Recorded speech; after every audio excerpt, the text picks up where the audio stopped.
दोस्तों इस वीडियो को आप सेव कर लीजिएगा, आपके काम आएगी। दोस्तों अगर आप फजर की नमाज पढ़ने के बाद सूरह यासीन की तिलावत करते हैं तो हमारे नबी पाक सल्लल्लाहु अलैहि वसल्लम ने इरशाद फरमाया कि अल्लाह ताला अपने उस बंदे के उस दिन के तमाम मामलात अपने सपुर्द ले लेता है।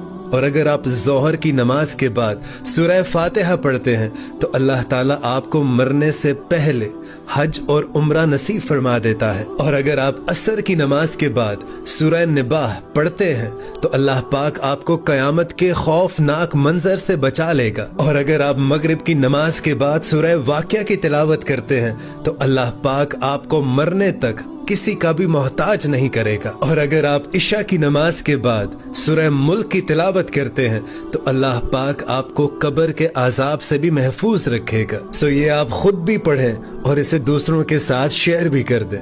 जज़ाकल्लाह।